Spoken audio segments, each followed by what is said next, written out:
কোনো general meeting হয়নি। আজকে হঠাৎ 3 দিনের বা 4 দিনের নোটিশে জেনারেল বডি মিটিং ডাকা হয় এবং আমাদের মহিলাদেরকে ভেতরে অ্যাসাল্ট করে মারে এবং যাকে ডাক্তার রেফার করার জন্য বলছে, সেখানে আমরা প্রশাসনের কাছে অনুরোধ করেছিলাম যে মিটিংটা পোস্টপোন করে নেক্সট একটা ডেট দেওয়া হোক। কোন রকম কিছু না করার জন্য আমরা বাধ্য হয়ে এখান থেকে বয়কট করেছি। যেহেতু পঞ্চায়েত সমিতির রুলস অনুসারে কি আছে ওনারা উত্তর দেবেন, কিন্তু আমি একটা কথা বলতে চাইছি, গণতান্ত্রিকভাবে যে নির্বাচিত জনপ্রতিনিধিরা তাদেরকে এই জেলার সভাপতি রামেন্দু সিংহ রায়কে ধিক্কার জানাই যে রামেন্দু সিংহ রায় খানাকুল অশান্ত করার জন্য যত রকম চক্রান্ত করা যায়, খানাকুলের মহিলাকে মেরে তিনি তার স্বার্থ কায়েম করতে চাইছেন। এটা খানাকুলের মানুষ সহ পশ্চিমবাংলার মানুষের জানা প্রয়োজন যে তৃণমূল কংগ্রেসের ভোটে নির্বাচিত হয়ে যারা মেম্বার হয়েছে তাদেরকে রামেন্দু সিংহ রায়ের গুন্ডারা জেনারেল বডির মিটিং এর ভেতরে অ্যাসাল্ট করছে, মারছে, গায়ে হাত দিচ্ছে। এবং তারপরেও আমরা করজোড়ে অনুরোধ করেছিলাম যে এই মিটিংটাকে আপাতত পোস্টপোন করা হোক, তারপরে সুস্থ পরিবেশ তৈরি হলে আপনি অবশ্যই মিটিং করবেন, সেই মিটিং আমরা করব। কিন্তু উনি আমাদের কোনো কথা শোনেন না। আমাদের সীতা সাঁতরা আমাদের মেম্বার, আমাদের মামনি দলি আমাদের কর্মাধ্যক্ষ, আমাদের পঞ্চায়েত সমিতির আরো 2-1 জেলা পরিষদের মেম্বার অর্জুন বরকে মেরেছে।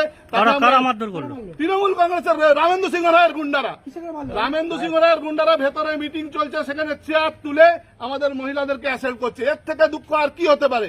দলের কাছে আমরা আবেদন জানাবো, দল যদি নিরপেক্ষ তদন্ত করে যে শাস্তি দেবে, যে অপরাধী তাকে দল খুঁজে বের করুক এবং দল তার শাস্তি দেবে। রামেন্দু সিংহ রায় তো আপনার দলেরই সভাপতি, তার প্রতি ধিক্কার জানায়। উনি অযোগ্য।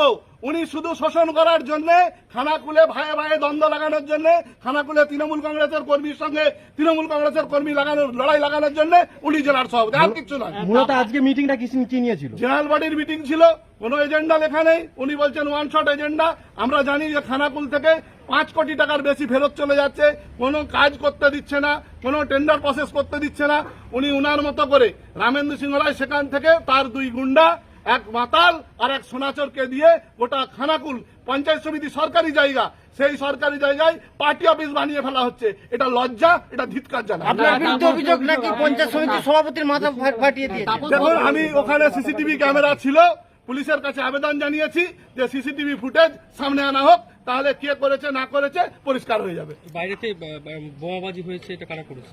নিশ্চিতভাবে দেখতে পাচ্ছেন কারা করছে।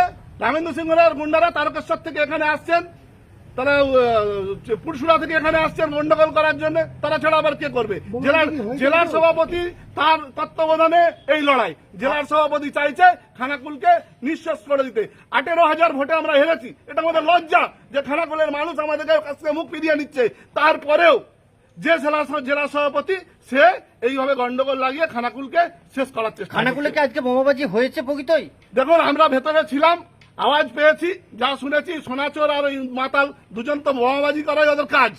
পুলিশ তদন্ত করছে।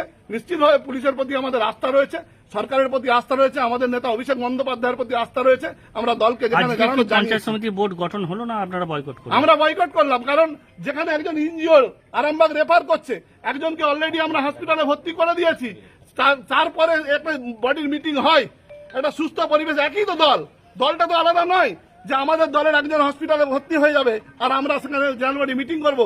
আমি সভাপতির কাছে অনুরোধ করেছি যে আপনি মিটিংটা আজকে বন্ধ করে নেক্সট যে কোনো ডেট দেন, আপনার ইচ্ছায় ডেট দেন।